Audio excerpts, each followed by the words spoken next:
If you like seeing Shakespeare live on stage in front of an audience, then do yourself a favor and check out PBS's Great Performance series, 12th Night, the episode of 12th Night, currently playing. It dropped on November 14th. It's still available on their platform. I've linked to it in the YouTube version of this video, so if you need help finding it, then you can always go there. I'll update the link if it goes dry, so you can find it. This is a very well done production, very well filmed, very well directed. And it is from Shakespeare in the Park series, Shakespeare in Central Park, which happens every year in New York in the summertime. Put on by the fine folks at the Public Theater, who have a long history of providing stellar theater in New York. The production was directed by a gentleman by the name of Salim Ali. He's a Kenyan-born director. Has some Shakespeare credits under his belt, as well as a couple of Tony nominations for Best Direction. One for the Buena Vista Social Club and the other for Fat Ham. The production is in great hands. As I say, the production practically sparkles. It's so well directed. Plus it's 12th Night, so it's pretty accessible. No outdated anachronisms for an audience to get lost in. We pretty much can understand everything as it goes along.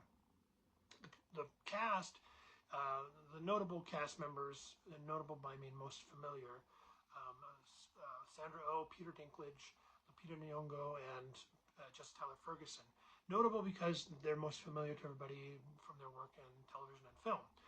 They all have great theater credits, Shakespeare credits underneath them. The text is in capable hands. They do a wonderful job with it, and wonderful job bringing the director's vision to light. The rest of the cast is stellar as well. These are Broadway, off-Broadway, off-Broadway titans. They are from every role is filled with actors who are bringing in very, very great choices to make it a wonderfully interesting and solid production all the way through. So I'm not going to talk about any performances of these theater titans that even on their worst day is something that I can only ever aspire to as an actor. Instead, I'm going to focus on a couple of moments in the production that you don't see that often, very rarely done this way. Spoiler alert, 400-year-old play. The first is the relationship between Antonio and Sebastian. I've been in a couple of productions of Twelfth Night as Antonio, and I've seen many productions of Twelfth Night. And the relationship between Antonio and Sebastian is always hinted at. There could be intimacy or physical love between the two of them, but it's never really brought forth to the stage in a direct way. It's always hinted at, kind of glossed over. In this production, however, the relationship between Antonio and Sebastian is very, very real, very physical, very intimate, very spontaneous, very sincere, and very much in your face. It is not hidden in any way. And it provides a wonderful, wonderful basis for Antonio later on in the production, when Antonio puts his life on the line for Sebastian, risks death for Sebastian, and it ties back to that moment wonderfully well. This production, Antonio was played by an actor by the name of B. Goes with the pronouns they, them. They present as a female.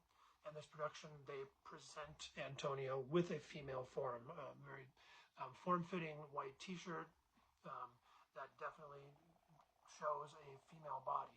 But they don't change the dialogue. The dialogue remains Antonio as he, sea captain, sir. So you have this dichotomy going on between the physical appearance of female and male relationship and the audio experience of male-male relationship. So it provides a wonderful dichotomy within that relationship.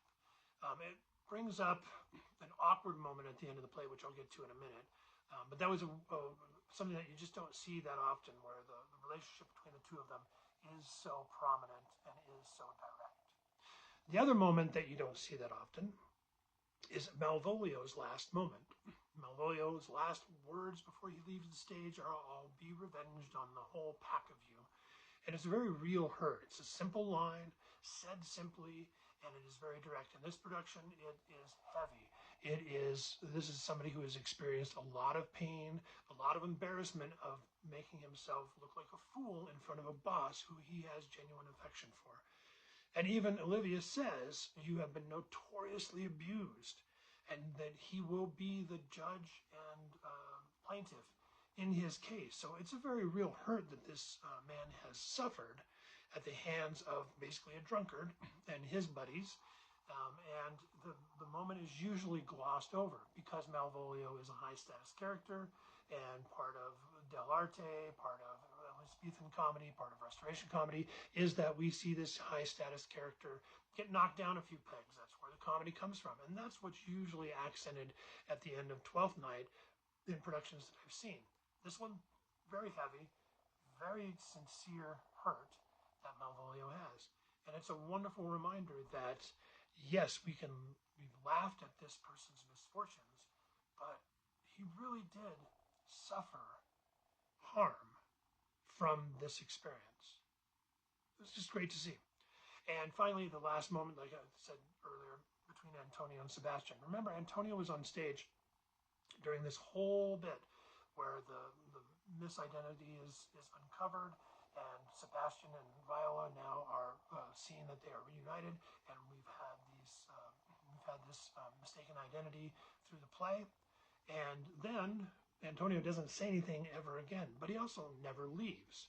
So he sits here and watches Viola and the Duke become a couple, and Olivia and Sebastian become a couple. And as Sebastian leaves, this production has this awkward moment between Antonio and Sebastian where the realization of the relationship they had is no more. Great production. Got a comment? Leave it below.